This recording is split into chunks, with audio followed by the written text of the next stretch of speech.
explicarles cómo se va a llevar la materia y voy a contestar preguntas que ustedes tengan al respecto para desde la próxima clase empezar ya con el avance del programa.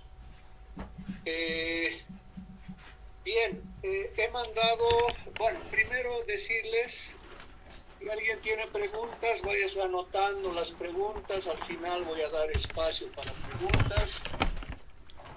Lo primero que me interesa es la puntualidad, o sea, por el momento, y eso voy a ver si lo cambio, posiblemente lo cambie, nuestras clases empiezan 14:30, pero podría ser que a la larga adelantemos un poquito. Eso ya les voy a avisar, que empecemos a horas 14. Entonces ya les voy a avisar eso en su debido momento. Por ahora empezamos 14:30. Me interesa mucho la puntualidad, por lo tanto les digo a qué hora se inicia la clase. Me molesta un poco que entren después, ¿no? Tengo que aceptar el ingreso y entonces se interrumpe la clase, y lo cual no es adecuado para mí y para ustedes. Bien, eso en primera instancia, ¿no? Lo otro, el grupo de WhatsApp solamente, no es un chat, ¿no? No es para chatear y para que me pregunten y para que yo les responda.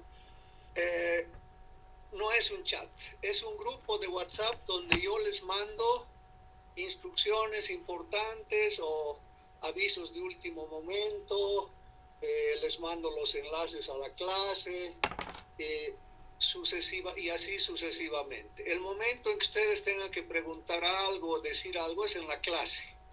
No es un chat para preguntas y respuestas. Por eso he cortado solo puedo publicar yo. No pueden ustedes responder nada, no pueden publicar nada. Ese chat, ese WhatsApp es simplemente para avisos importantes del docente al estudiante. El auxiliar es el nexo entre ustedes y yo. Entonces, si alguien tiene algún problema, alguna pregunta importante, algo que no haya entendido bien, qué sé yo, tiene que acudir al auxiliar. Si o el visto bueno adecuado, los parciales serían presenciales en cota a cota. Bien, a 1:30, a veces les proyecto videos y necesito más tiempo. Parciales, lógicamente más tiempo, ¿no? Porque el alumno necesita, si fueran exámenes virtuales. Si fueran presenciales, yo les doy el tiempo en ese momento.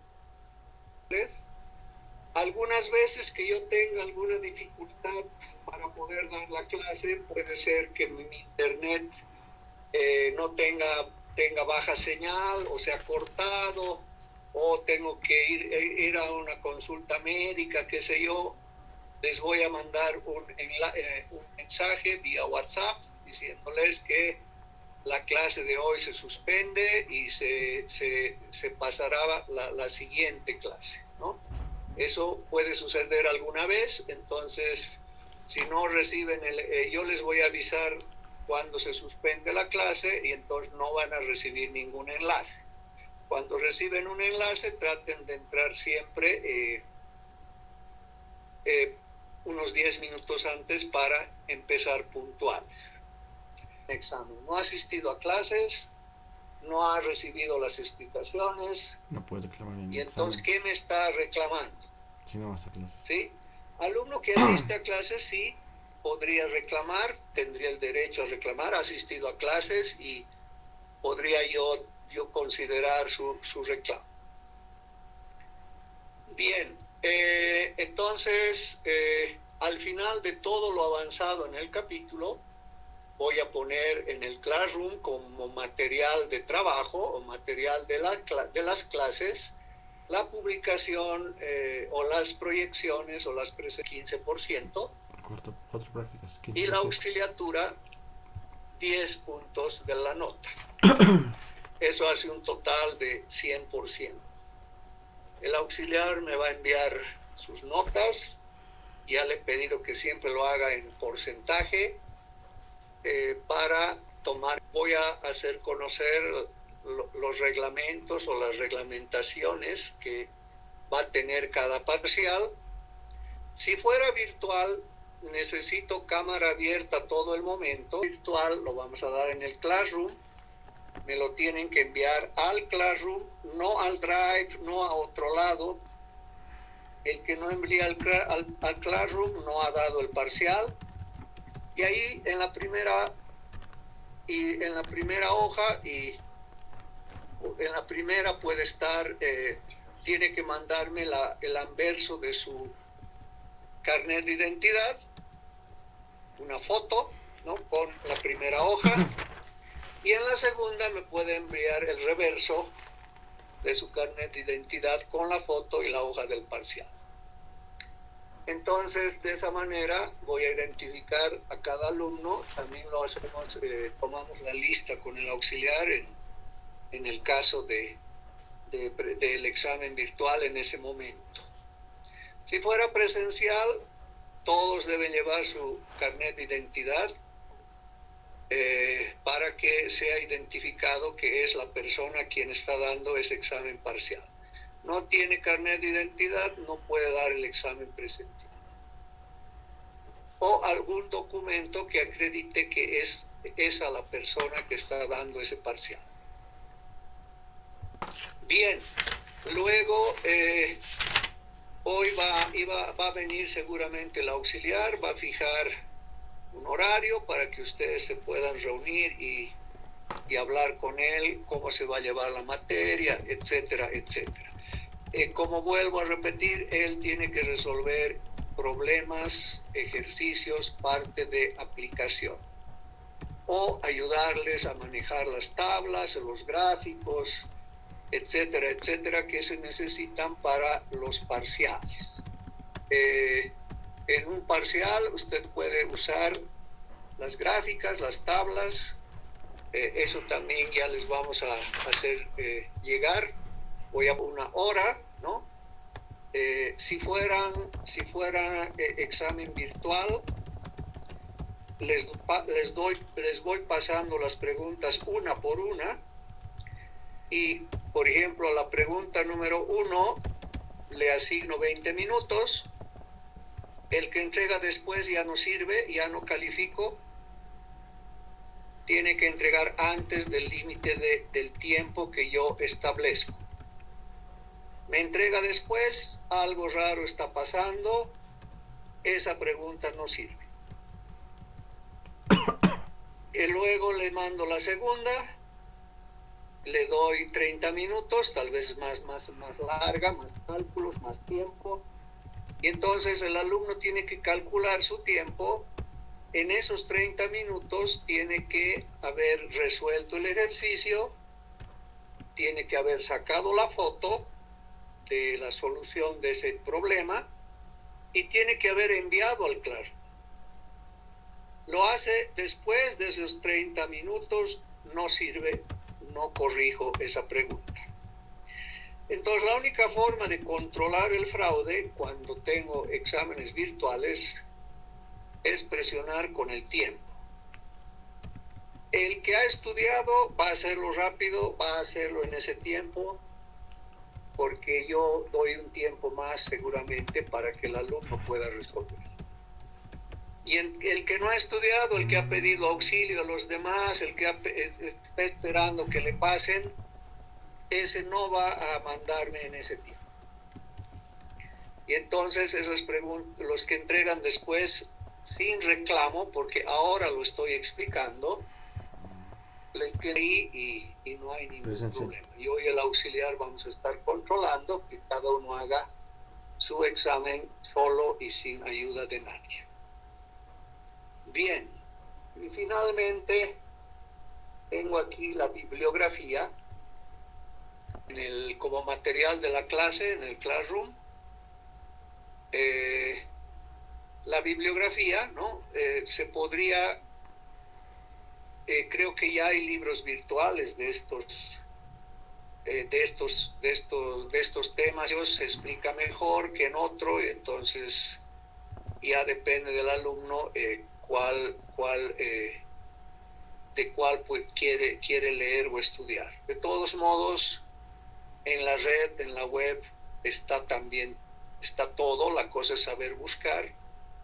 Puede buscar otras páginas, algunas páginas web, recomendación, páginas seguras, páginas digamos, reconocidas, porque en el internet, en la web, cualquiera puede publicar algo.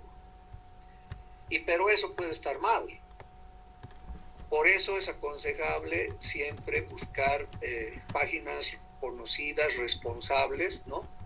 Que nos garantice o que nos traten de garantizar que lo que está ahí está correcto y está revisado. Bien, no sé si hay alguna pregunta de esto, de todo lo que he explicado aquí. Podría ser que, no sé, el primer parcial sea virtual, pero el segundo y el tercero sean presenciales, podría ser. Veremos qué dicen las autoridades al respecto. O podría ser que desde el primer parcial ya sean presenciales. Entonces, todo eso lo vamos a definir de acuerdo a cómo vamos avanzando. Ya explicar a grandes rasgos, sí. También lo voy a publicar en el Classroom en su momento, para que ustedes tengan el programa, ¿no? A veces se hacen ajustes y puede cambiar esto, pero por el momento este es el programa.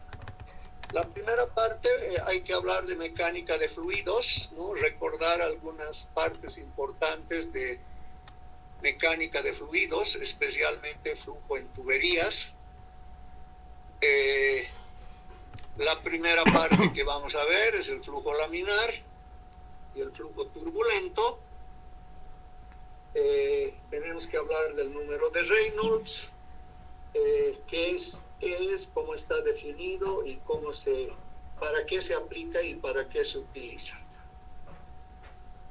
Tenemos que aprender a calcular pérdidas. Con la ecuación de Darcy se pueden calcular pérdidas de carga, pérdidas de energía, pérdidas de carga cuando se transportan fluidos por tuberías. Tengo que tener el concepto de factor de fricción, cómo calculo para un flujo laminar, cómo calculo para un flujo turbulento, cómo se podría utilizar el diagrama de Moody, para qué me sirve, qué utilidades tiene, cédula de una tubería. ¿Qué es la cédula de una tubería? Como la cédula de identidad de una persona, algo parecido es la cédula de una tubería, nos da información importante de la tubería. Luego tenemos que aprender a calcular pérdidas, ¿no? Pérdidas por fricción, cómo son los perfiles o gradientes de velocidad para secciones circulares. Normalmente para nosotros las tuberías tienen sección circular,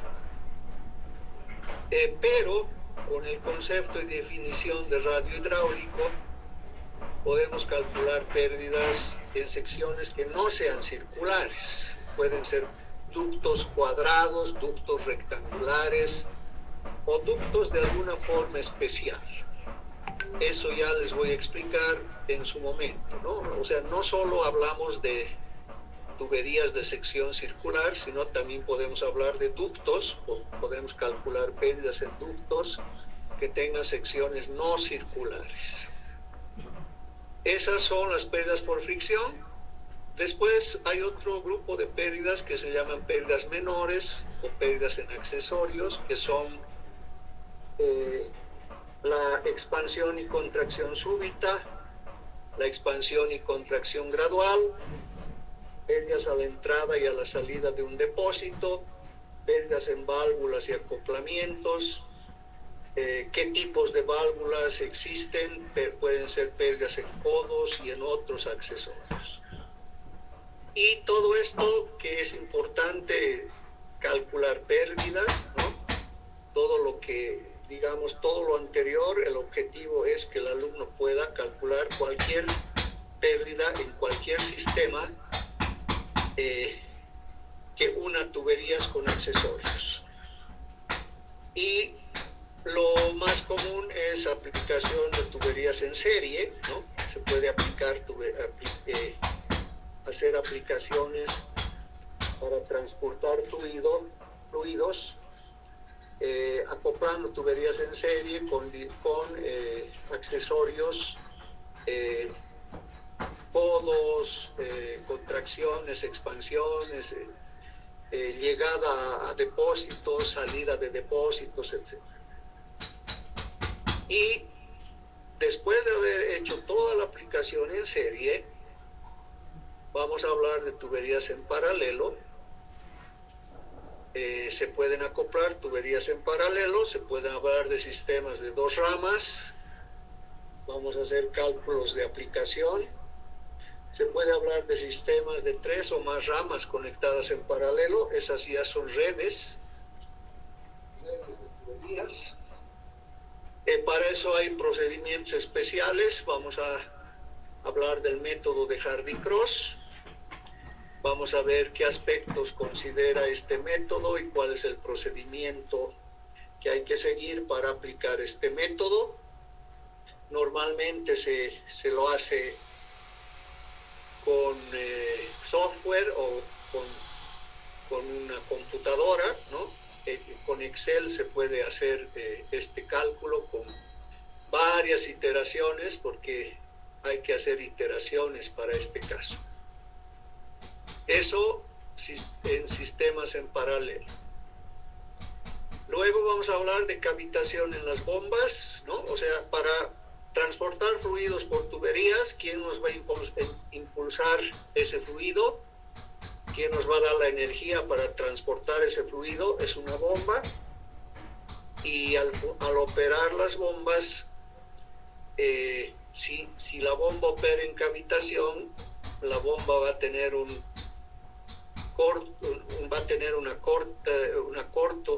corto tiempo de vida, porque la cavitación es perjudicial para una bomba. Entonces vamos a ver qué es la cavitación, cómo se puede evitar la cavitación, cómo se hacen los cálculos en un sistema de tuberías propuesto para que la bomba no entre en cavitación y pueda impulsar el fluido sin problemas por todo ese sistema. Una que hayamos aprendido eso, vamos a ver cómo calculo finalmente la potencia de la bomba que va a impulsar el fluido, que no va a entrar en cavitación y que se va a poder mover sin ningún problema por el sistema de tuberías. Una vez que se tiene la potencia, tengo que ver qué tipo de bomba voy a utilizar para esto. Por eso vamos a hablar de la clasificación de bombas y los criterios para seleccionar la bomba. Y una vez que hayamos seleccionado la bomba y tengamos definido cuál es el tipo de bomba que vamos a utilizar, vamos a ver cómo vamos a instalar esa bomba, qué elementos importantes debe tener la instalación de la bomba, los elementos más importantes, y qué consideraciones se debería tener en el diseño de la tubería de succión y qué consideraciones se deberían tener en el diseño de la tubería de descarga en el sistema. Ese es nuestro primer capítulo. Seguramente todo esto entra al primer parcial y algunas veces entra algo más de la segunda parte. Entonces, por lo menos en el primer parcial va a entrar todo lo que es mecánica de fluidos, todo lo que se relaciona al transporte de fluidos por tuberías. Segundo capítulo es teoría de las turbomáquinas de flujo radial. O sea, para los mecánicos nos interesa transportar fluidos con presión, largas distancias y tal vez subiendo cierta altura. Ese tipo de transporte interesa. ¿Y qué bomba nos hace esto o nos permite hacer esto? Es una turbomáquina de flujo radial, que es una bomba de flujo radial. Pero para entender cómo funciona esa bomba de flujo radial, primero vamos a hablar de la teoría de las turbomáquinas de flujo radial. La teoría general que nos sirve para entender cómo funciona una bomba de flujo radial y cómo funciona una turbina de flujo radial. Entonces, para estudiar esta teoría general tenemos que hablar de la cinemática del flujo, es decir, cómo se mueve el fluido por ciertos elementos que tienen estas turbomáquinas. Por ejemplo, el rodete es un elemento muy importante en una turbomáquina. La dinámica del flujo, cómo se obtiene una potencia en el eje, qué es lo que sucede cuando el fluido está fluyendo, cómo entrega su energía a la máquina para que éste empiece a girar o a darnos energía. ¿Qué es grado de reacción? ¿Qué coeficientes adimensionales se utilizan para el análisis de este tipo de máquinas? ¿Qué eficiencias o rendimientos se toman en cuenta en las turbomáquinas? Eso es la teoría. Ahora aplicamos esta teoría a bombas de flujo radial, que son las bombas centrífugas, y aquí tenemos que desarrollar todos estos puntos. ¿Qué partes importantes tiene una bomba centrífuga? ¿Cómo es que se mueve el fluido por esas partes importantes? ¿Qué diagramas de velocidades se toman en cuenta? ¿Qué es factor de deslizamiento? ¿Qué altura de carga se tiene que tomar en cuenta en las bombas? Hay la altura de carga teórica, hay la altura de carga útil, hay la altura de pérdidas. Esas alturas tenemos que tomar en cuenta cuando hablamos del funcionamiento de una bomba centrífuga. ¿Cómo se calcula la potencia en el rodete? ¿Cómo se calcula la potencia de accionamiento? Si va a ser accionada por un motor eléctrico, si va a ser accionada por un motor diésel, alguien tiene que accionar la bomba. Número específico de revoluciones o velocidad específica es un elemento importante en el análisis de las turbomáquinas. En su momento vamos a definir de qué se trata. Luego, cavitación en bombas. Ya les he adelantado en el capítulo anterior a qué se refiere. ¿Qué es el golpe de ariete? Hay que calcular, para evitar la cavitación, la altura neta positiva de succión requerida. ¿Qué accesorios se deben tomar en cuenta en la instalación de una bomba? Diseño de la tubería de aspiración, diseño de la tubería de descarga, características de funcionamiento de bombas acopladas en serie y en paralelo. A veces hay que acoplar bombas en serie. ¿Qué comportamiento tiene esto? ¿Cuándo se hace esto? ¿Para qué se utiliza? Lo mismo en paralelo.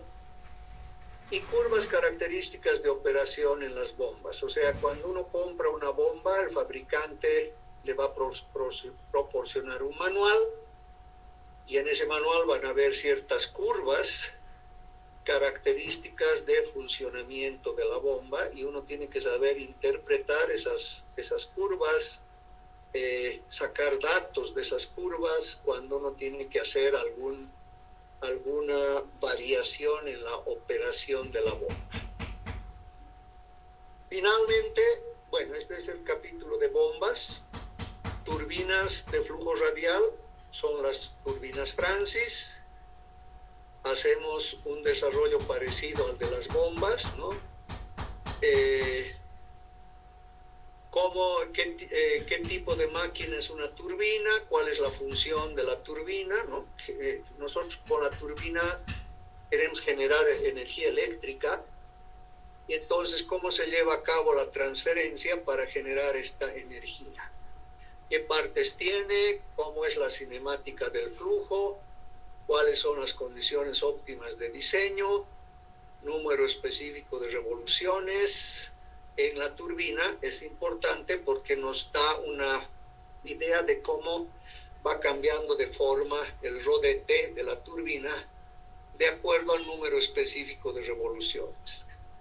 Clasificación de bombas, de turbinas Francis, que es velocidad síncrona, alturas de carga en las turbinas, en este caso Francis, coeficientes adimensionales, factor de carga, coeficiente de velocidad, relación de ambos coeficientes, grado de reacción. Una turbina nunca debería entrar en cavitación. Entonces, ¿cómo cuidamos esto? Que una turbina no entre en cavitación. ¿Cómo calculamos la potencia en el rodete y en el eje? Proceso de regulación de la bomba, de la turbina. Esto es muy importante en una turbina, luego lo voy a explicar. Regulación convencional, tipos de regulación, cómo se regula la turbina. Y último capítulo, turbina de acción, turbina Pelton.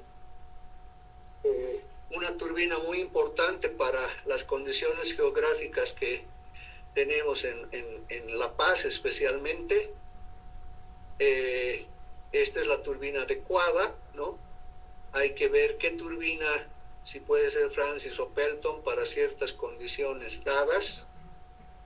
Y aquí el orden es parecido al anterior, ¿no? Hay que describir qué partes tiene, cómo es la cinemática del flujo, diagramas de velocidades, trabajo específico, condiciones de diseño, coeficientes adimensionales que hay que tomar en cuenta en el análisis de la turbina Pelton, potencia, número específico de revoluciones, clasificación, o sea, más o menos el mismo contenido que en las turbinas Francis, ¿no? Y aquí hay algo importante, el criterio de selección y dimensionamiento esto es diferente, ¿no? Hay cangilones, la forma del cangilón, el diámetro del chorro.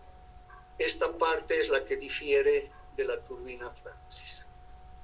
Curvas características y finalmente cómo se regula, cómo se hace el proceso de regulación en una turbina Pelton.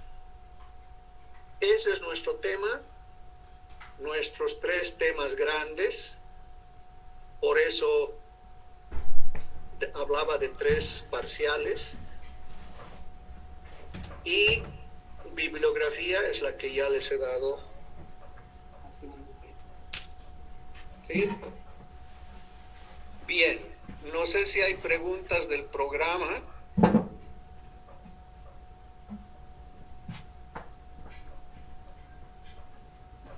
Ya, finalmente, para luego darles paso a preguntas generales que ustedes tengan, voy a mostrar lo que me preguntaba su compañero.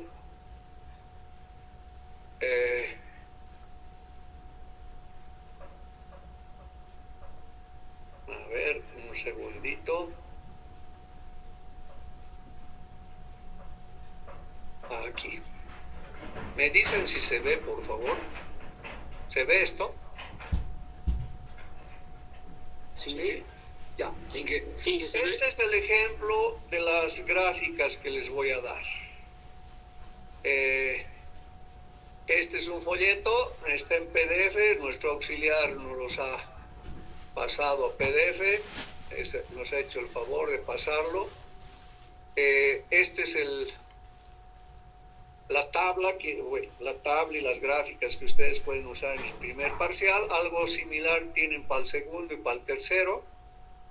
Aquí están las tuberías, ¿no? La rugosidad, coeficientes que se utilizan en los cálculos. Este es el diagrama de Moody. Otros diagramas que se utilizan para cálculo de pérdidas: expansión súbita, tabla, aquí contracción o expansión gradual, gráficas. Todo esto les vamos a enseñar a usar, yo y el auxiliar, ¿no? Cómo se sacan valores, cuándo, cómo se calcula. Esto hay que tener para hacer cálculos. Por lo tanto, se les va a poner como material en el Classroom. Lo ideal sería que impriman, ¿no? Que tengan para buscar más rápido. No sé, eso ya depende de cada uno. Estas son las válvulas que se utilizan normalmente. Tipos de válvulas, codos, tipos de codos, tablas para pérdidas. Necesitamos, esta tabla es importante. Codo de radio largo, tablas. Aquí están las bombas, ¿no? Tipos de bombas. Hay bombas de todo tipo. Esta es la bomba de tornillo. Estas son las bombas de lóbulo. Hay diversos tipos de bombas. Esta es la centrífuga, la que más utilizamos, ¿no? Para transportar fluido a presión a grandes distancias. Este es el rodete, o impulsor que se llama. Aquí tengo otras bombas también para información de ustedes. Bombas, diferentes tipos de bombas. Estas son las curvas características de las bombas, ejemplos, ¿no? El fabricante nos debe dar esto. Son las curvas características. Uno puede sacar información de acá. Hay que saber interpretar esas curvas. Estas sirven para cálculos, ¿no? En bombas. Entonces, acá tienen, y importante, tablas de propiedades, ¿no? Para el agua, si nosotros transportamos agua, aquí tenemos propiedades del agua. Temperatura, hay sistema inglés y sistema internacional. Peso específico, densidad, viscosidad dinámica, viscosidad cinemática en función a la temperatura. Esto sirve para hacer cálculos. Otros líquidos comunes a temperatura en condiciones normales, 25 grados centígrados y una atmósfera de presión. Líquidos, los que se puede transportar en tuberías. Y así, aquí tienen propiedades de aceites lubricantes, variación de la viscosidad con la temperatura, varios gráficos, varias tablas, propiedades del aire, que nos sirven para hacer cálculos cuando uno necesita diseñar una instalación de bombeo. Dimensiones de tuberías de acero. Estas son las comerciales. Estas podemos escoger, ¿no? Y comprar de acero. También tenemos de acero. Hay dos tipos de acero: el cédula 40 y el cédula 80. Dimensiones de tubos de acero más delgados, ¿no? De cobre, de hierro dúctil. Bien, y ahí termina. Eso es lo que me preguntaba alguien de las tablas que necesitan para un parcial. Bien, entonces esto quería mostrarles hoy.